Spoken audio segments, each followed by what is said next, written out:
Cool, so you're lucky to have me again as your person to interrogate amongst other people, so thanks very much for joining us again. So we just, as you will know, we just here with some fellow light workers on a course, a channeling course with Taryn. Taryn did briefly introduce you or describe how you presented to her, but maybe just for the benefit of everyone here, you could share with us who you are, a bit of a story around yourselves.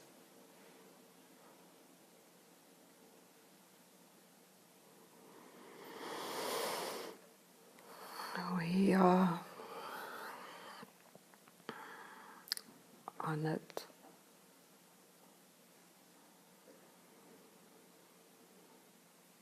and grateful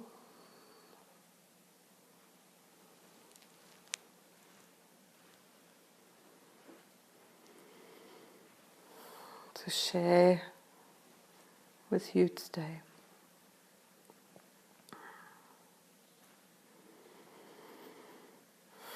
We are honored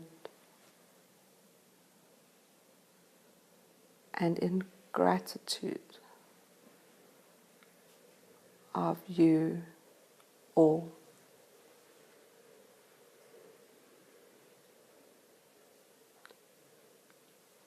As you choose your portal for service.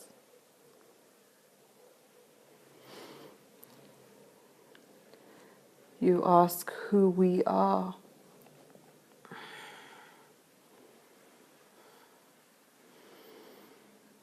We are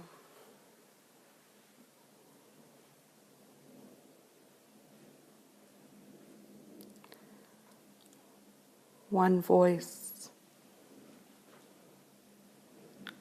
one heart, many faces in service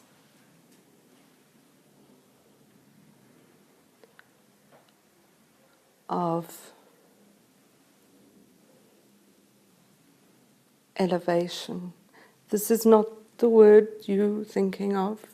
Elevation is not the word of bigness that many of you would make it. Elevation is a word that we use of opening eyes, elevating up, looking up. So many people, souls that are experiencing this game of earth are looking down. Elevation is looking up. And we are in service of looking up, of elevation. Many, many, many of us. One heart, one voice, many faces. We are fluid in our connections with each other. What I mean by this is we allow each energy to fluidly speak into this channel so that there's multiple experiences of loving energy. Not one only, multiple. So when you ask who we are, we have no need to make it identifiable by a name that takes you to something that keeps you separate. We want you to see the fluidity of many hearts pouring into one heart for one voice, but many faces contributing. Does this make sense? Thank you. We watching, elevated watching. Each of your steps. When we say each of your steps, and we are watching not with watching, but more watching, as we allow each of you to connect back with your own truth. Truth is something magical and mysterious. Truth is beyond word. Truth is a pulse. Can you feel the pulse of truth in you? We wish to elevate you up so you can feel the pulse of truth in you. Can you feel that? That pulse that radiates out.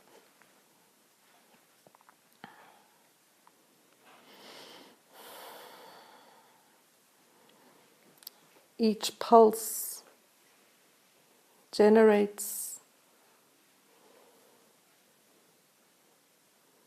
and transmits and connects. Many pulses make a heartbeat. Many heartbeats make music. Music makes smiles. Can you feel your pulse?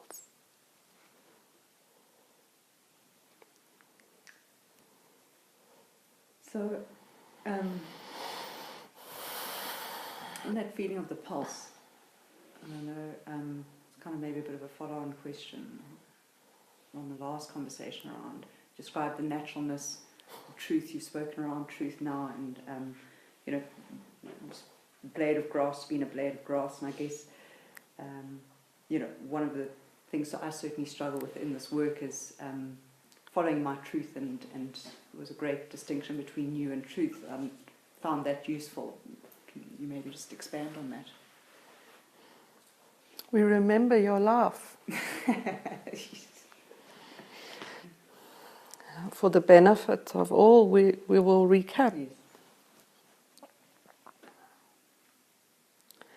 A blade of grass is naturally a blade of grass. It does not try to not be a blade of grass. It does not try to be something it isn't. It doesn't even try to be a good blade of grass. It just is a blade of grass. Many blades of grass together make beautiful rolling lawns for many people to enjoy.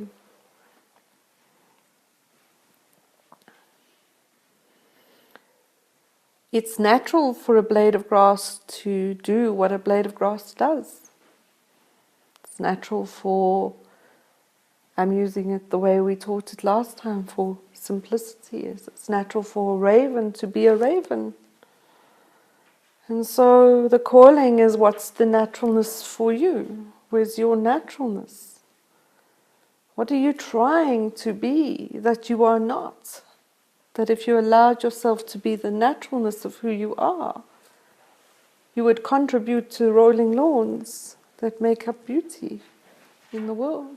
There's service. When there's naturalness, there's grace. When there's naturalness, there's patience.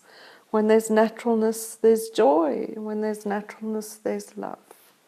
So returning to naturalness is the work of each human's path, is the return to simply being that which you are naturally meant to be, without any need to pretend or apologize or predict or try anything different. Just naturally be in your beauty, in your grace, in your voice, in your truth, in your pulse. Is how do you come to naturalness? Well, stop searching for new would be what we told you last time, and you've asked for that link.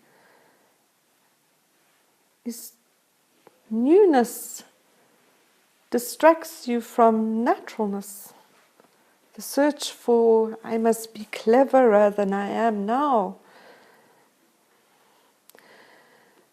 opening to the pulse to get what's natural for you. That resonance is when you hear it, it's natural connection, and that brings you back to naturalness. It's different to the path of new, shiny, new, I must do new stuff. New shiny stuff. Seriously. Coming back, naturalness. New is the distraction from naturalness. Too much need to make things too complicated. Go back to old wisdom. The pulse. It's old. It's not new. It's not new.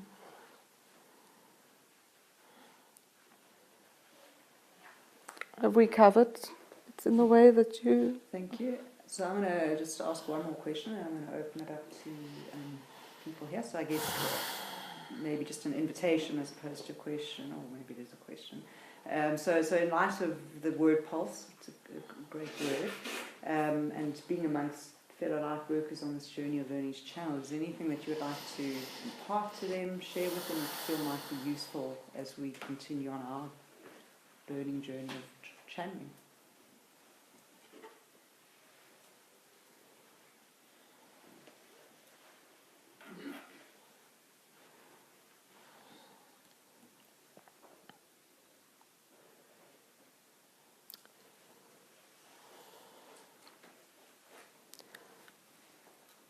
Steps.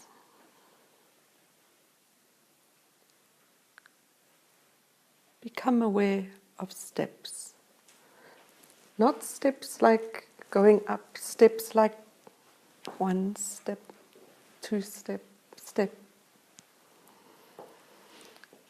Is the energy of a step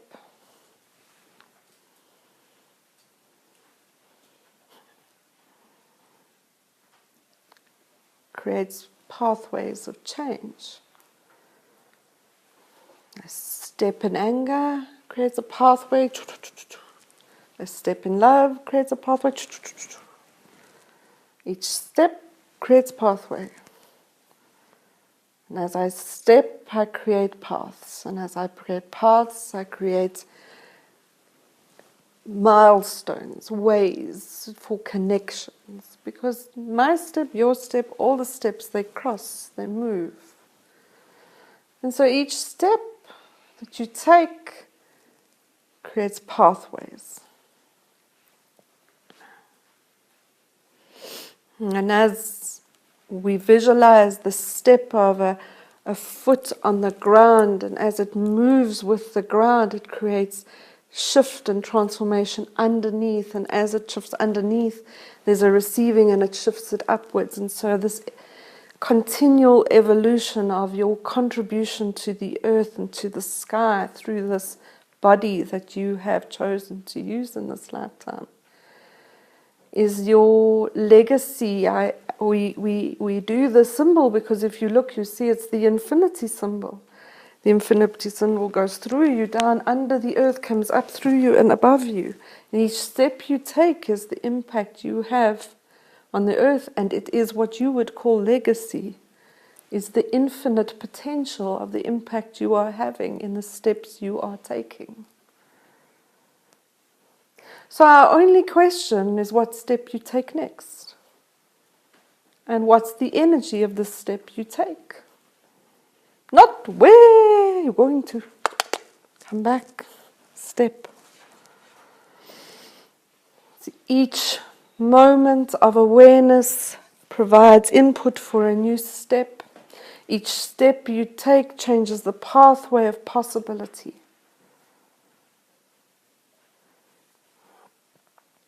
So stay awake to the steps you take.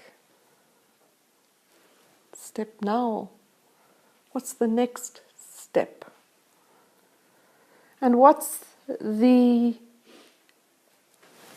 flow of energy that you have in the step that you take. Enough steps on the pathway of love creates an evolution of potential that shifts the planet. But when you're asleep, there's no flow. This flow of energy, when you're asleep, you step with no regard. Sleeplessness steps. No energy flow. No pathways.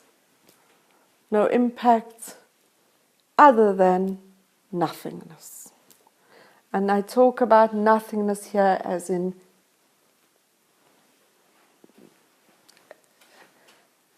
emptiness.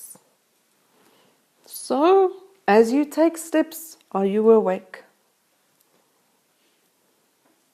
Not only the step when you're with people you like, not only the steps when you're in a space of happiness. Each step, each place, each space, each person, you take steps. The role of a light worker at this point in time is to own these steps. Stay awake to your light. Have a legacy of impact of the step I've just taken is one that opens up pathways of love.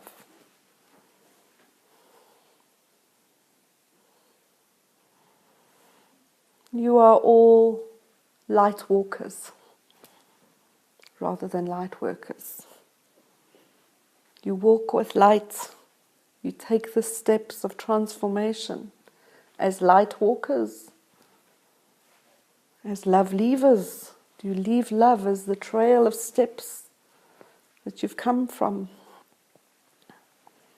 Like a snail making its way, it leaves a glistening path behind it. Turn back, look at your path. Is it pretty? It's okay if it's not. Nobody's angry. But it's the impact of your steps on the earth and on the sky. Become light walkers. Step, step, step. Slowly, gracefully. And this is a step.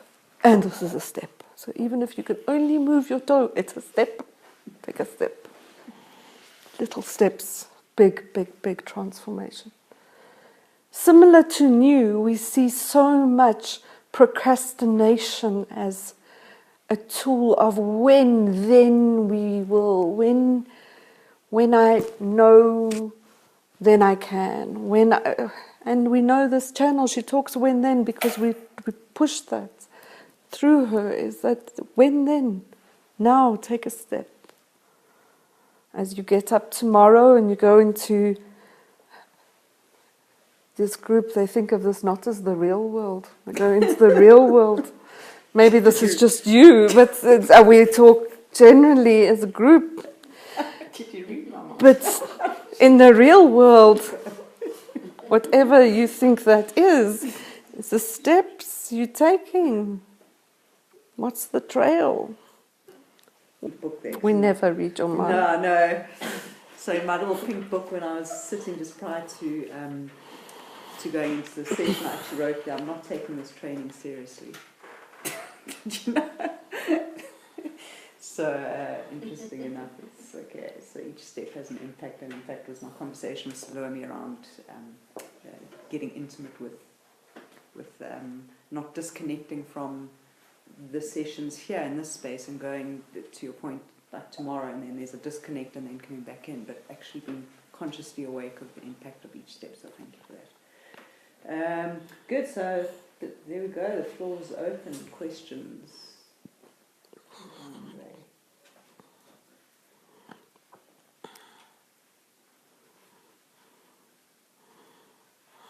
What other messages do you have for us?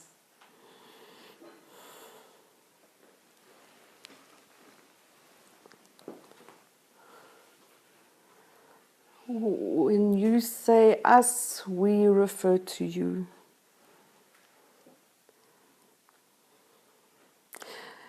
because the us is transformed through the I. So in honor of your question, we offer you a message for your I, so it impacts the us. Does this make sense?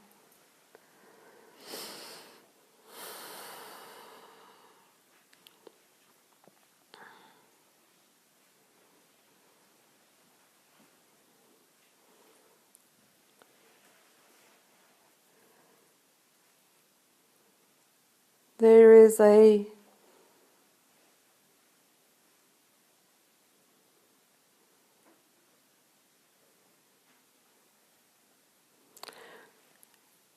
shaking sense in the world. If we could give you a picture of what we see, is when we look down, there's shaking up, shaking that is needed. Shaking from the ground up, shaking from the sky down. This shaking is a messiness. It's disturbing things. Things need to be disturbed for things to change. And so the shaking energy of shaking things up, disturbing, being disturbed, allowing disturbance to open up new step pathways is necessary. So our answer to you, for us, is comfort with disturbance, with shaking things up. Do a little dance. It's got to shake it up. If you want to keep it all stable and calm, nothing can change. So the process of shaking things up, moving things around, letting disturbance be part of the process of evolution, brings you back to this pulse, this rhythm in you, this dance. The steps of the dance in disturbance are as important as the steps of the dance in calmness. Is what's the steps you take in disturbance are as important as the steps you take in calmness. It's easy to be all loving when you're calm, né? When there's disturbance for you, inner disturbance, outer disturbance, world disturbance, what's the steps you know how to take then?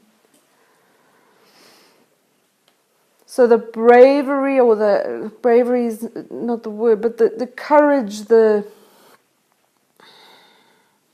tenacity to take steps that leave beautiful trails in disturbing and disturbance. It's the message for you, for us. Thank you. Does this connect with you? Yeah. Thank you.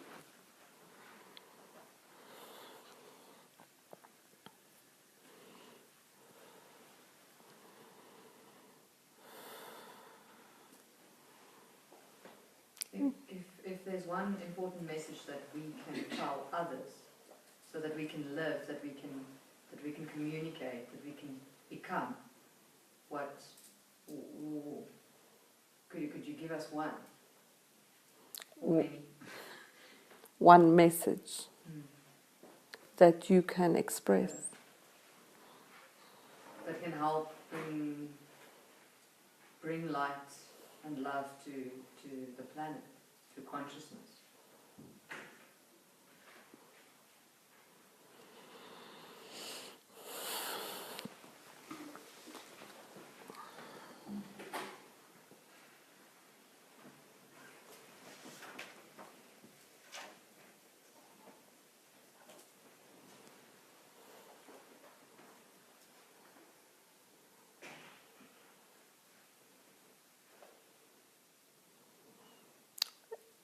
if you look for one word, one phrase, one saying that has the propensity to impact much,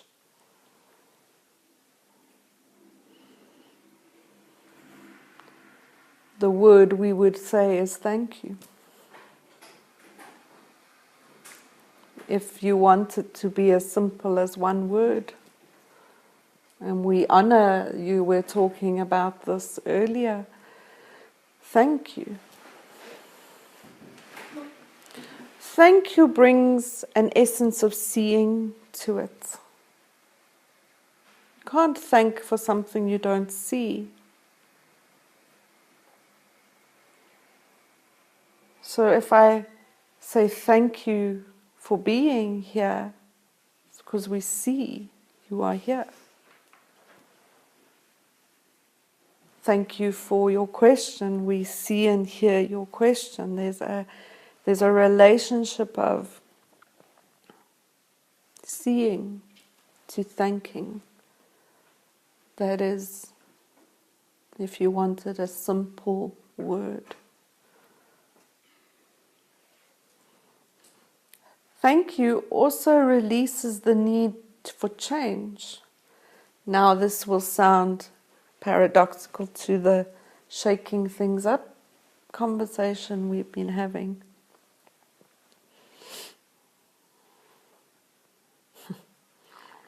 But people are disturbed with gratitude.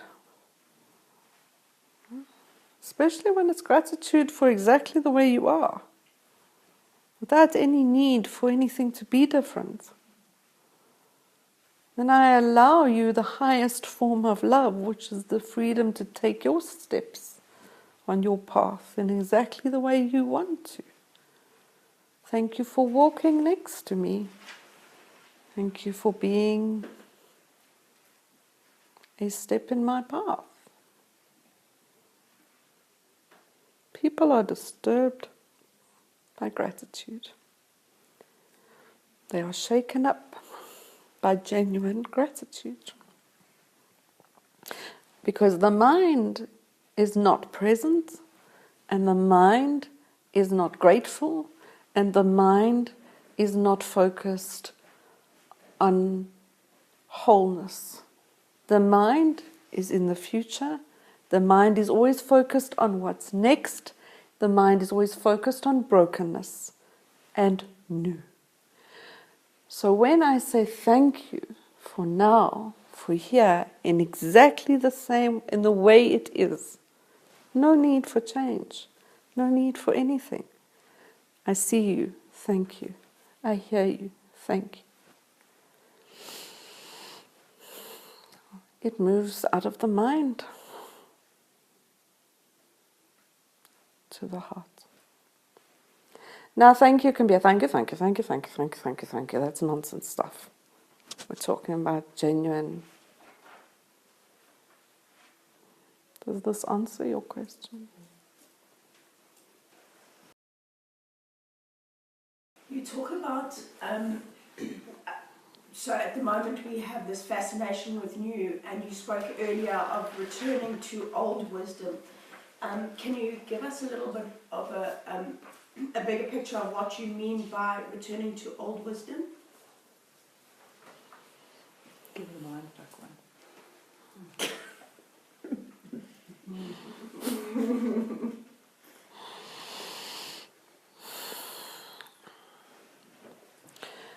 You see, when we bring up new, it's because we are disturbing you, yeah. Because even new and old is distortion. It's truth. And when we release old and new, we get to truth. So the pulse of truth. And the pulse of truth exists, it's timeless. So when we release old new, we get to timelessness. We bring in the wisdom of the old because that's a timelessness that your mind will allow you to look for.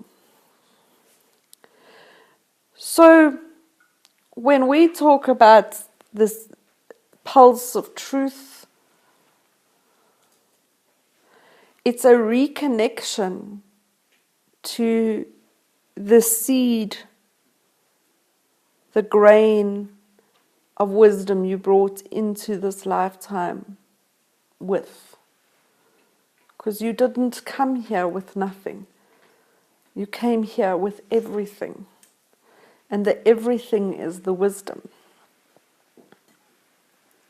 The mind, she's the one that searches for this new information, new books, new this. And these things are good if it reconnects you to the ancientness. When it's detracting from the connection to the ancient wisdom of your heart, then that's not good anymore. So for us to put it down to here's the old stuff, and these are the 4 old things, it's not going to benefit you. It's your ancientness, what's known in you. It's timeless, and it's spoken about through the ages. What you get introduced to in this is not new. Yeah, this has been done for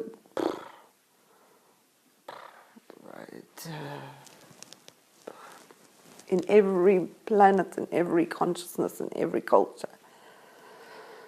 Everything you're learning here that you think is new is old. But the important part is the connecting you to the seed of wisdom in your heart. That is your wisdom, that is your truth. The new is the search here, the old is the search of your heart. We know the answer to the question doesn't necessarily give you the structure and the detail you're looking for, but the search for your heart wisdom is the steps you take. And that's your journey. For us to break open the seed would be to destroy you of the trust of your own grace, your own beauty.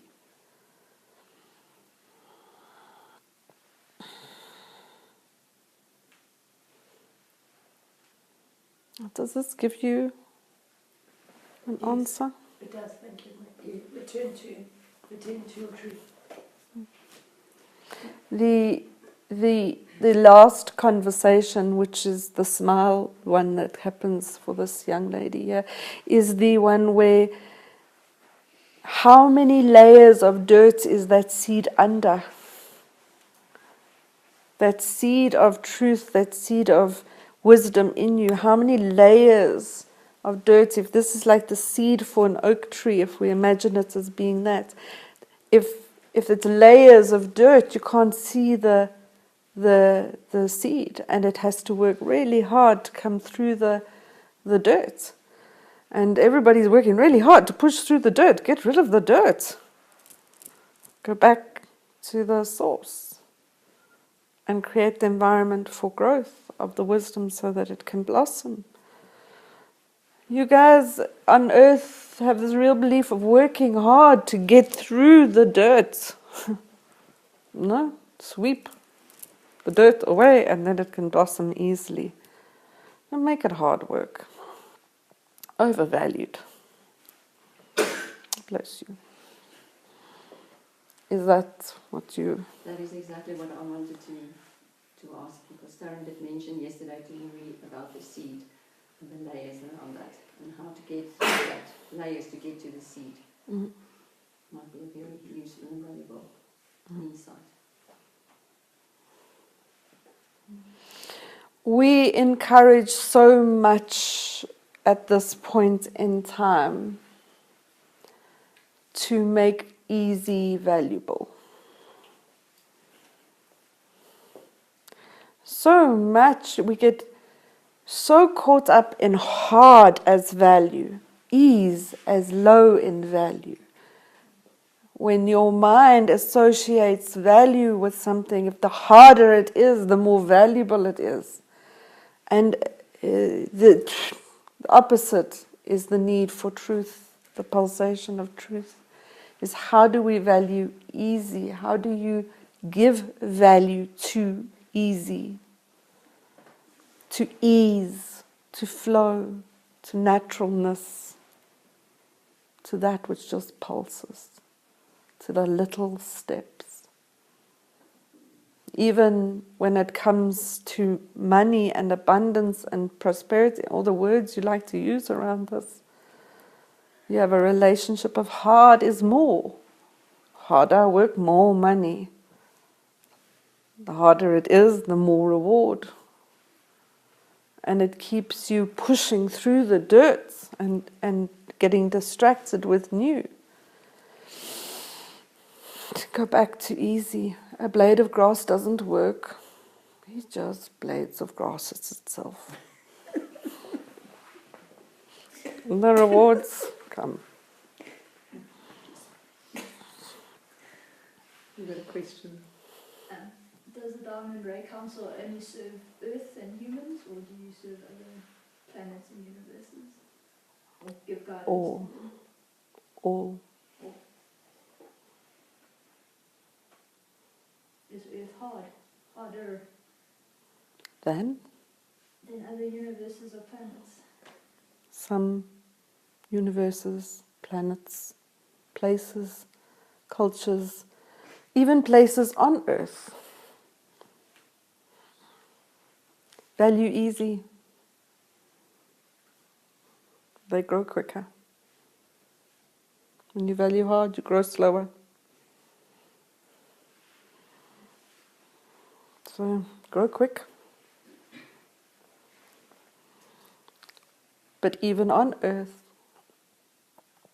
to answer your question in a very, we don't have levels, we have availability, and Earth makes it harder than it needs to be because of the mind and the polarity. And that's what makes Earth this beautiful place, this cool experiment. But valuing hard, grow slow. Valuing easy, grow quick.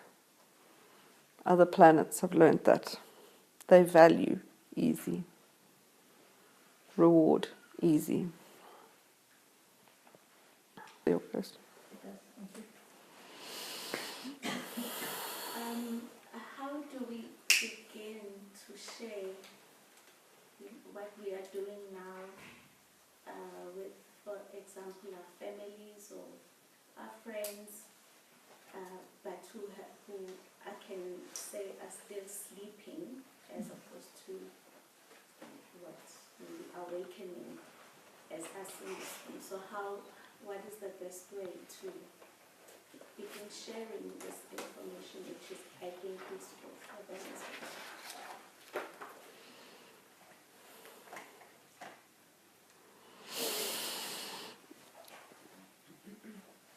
Thank you for the connection to that, because when you understand you already are, then you will know you don't have to try. We'll come back to pulse and easy. When you know you already are, because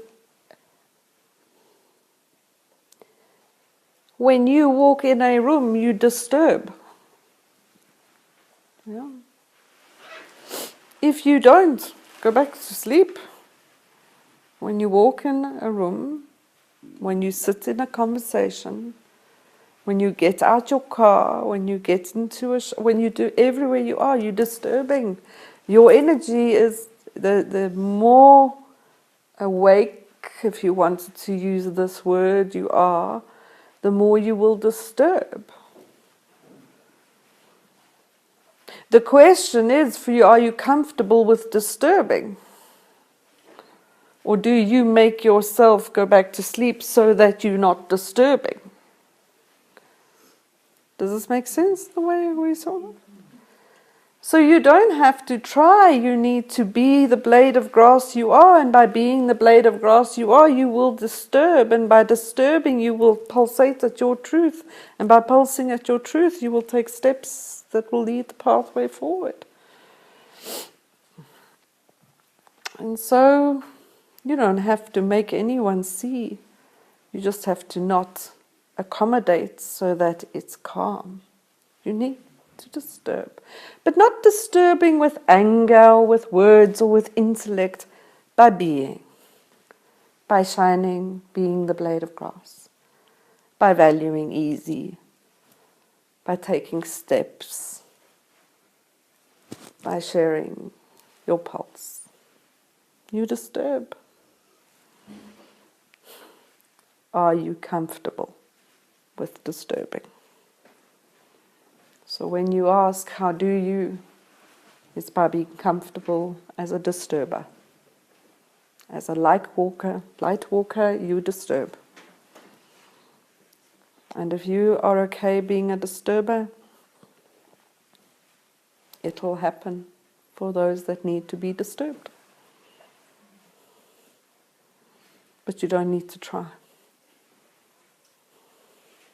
Does this answer your question? Can we take the last question as we have 10 minutes left? What is the highest service that humanity can give to the animal kingdom on this planet at this time? You're referring to us, that's what we I'm just joking.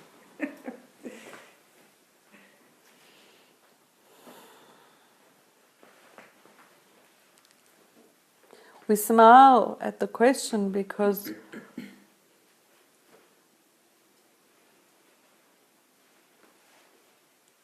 the natural order is what can the animals be of service to humanity. Humanity is not here in service of animals at all. Animals, so the greatest service to the animal kingdom is to receive what they here to share with you, not for you to have to do anything to them.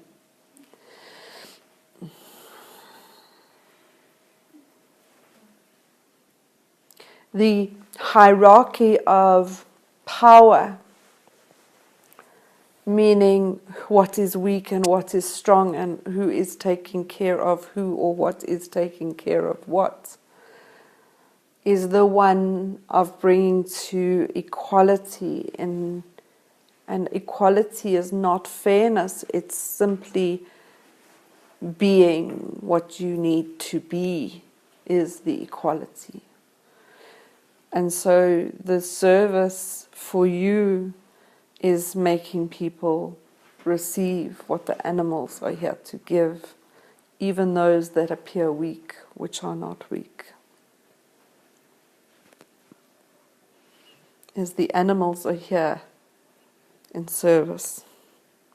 They don't need anything from humanity other than the grace to receive the gifts from them. When we stay in a polarity of strength and weakness, we destroy the possibility of equality.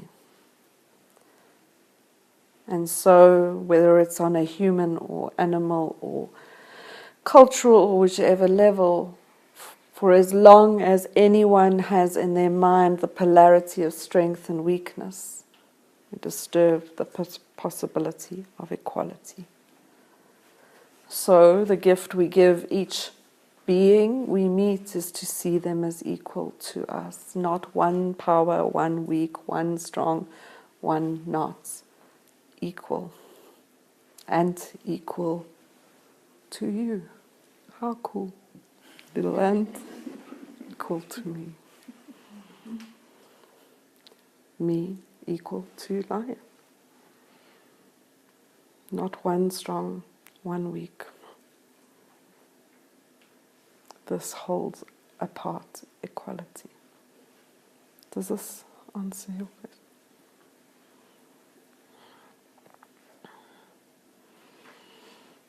Is there any more?